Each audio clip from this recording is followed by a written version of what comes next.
வருஷம் வருஷம் நமக்கு பேர்த்டே வந்தாலுமே ஃபர்ஸ்ட் பேர்த்டேங்கிறது எப்பவுமே தனி அழகுதான் ஃப்ரெண்ட்ஸ். அதை எப்பவுமே மறக்க முடியாது. இப்போம்னா ஒரு வயசு ஆகும் நம்ம குழந்தைகளுக்கு அப்படின்னு சொல்லிட்டு நம்ம வெயிட் பண்ணிட்டு இருப்போம். ஆமா ஃப்ரெண்ட்ஸ், நவம்பர் 28 தான் என்னுடைய பையனுக்கு ஃபர்ஸ்ட் பேர்த்டே.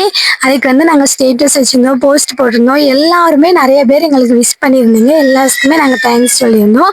சொரண்டா இருந்துக்கு எல்லாருமே சர்ச்சுக்கு போகிறது வழக்கம். நாங்களுமே சொரண்டா அந்தோனியார் கோயிலுக்கு தான் ஃப்ரெண்ட்ஸ் வந்திருந்தோம்.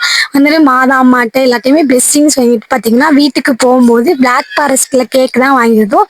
வாங்கிட்டு பேக் பண்ணிட்டு வீட்டுக்கு வந்து ரிலேட்டிவை கூப்பிட்டுருந்தோம். கூப்பிட்டுட்டு கேண்டில், எப்போவுமே கேண்டில் தான் ஃப்ரெண்ட்ஸ் கேக்குக்குன்னு சொல்லிட்டு நல்லா நாங்களும் ட்ரெஸ் சேஞ்ச் பண்ணிட்டு தம்பிக்கு பார்த்தீங்கன்னா வேட்டி ஷர்ட் எடுத்திருந்தேன். அது ரொம்ப நாள் ஆசை, எனக்கு பிறக்கும் போதே இருந்துச்சு. அன்னைக்கும் ஃபர்ஸ்ட் ட்ரை பண்ணியாச்சு தம்பிக்கு. தம்பியோட அவுட்புட் எப்படி இருக்குன்னு மறக்காம கீழே கமெண்ட் பண்ணிடுங்க. தம்பியோட ஞானப்பா தான் எடுத்து கொடுத்தாங்க தம்பிக்கு ட்ரெஸ்ஸுமே. அன்னைக்கு சூப்பராக அழகாக இருந்துச்சு. பாப்பாவுக்குமே அன்னைக்கு நியூ ட்ரெஸ் தான். எங்களுடைய பேபிஸ் எப்படி இருக்குன்னு மறக்காம கீழே கமெண்ட் பண்ணிடுங்க. டாடா பாய்.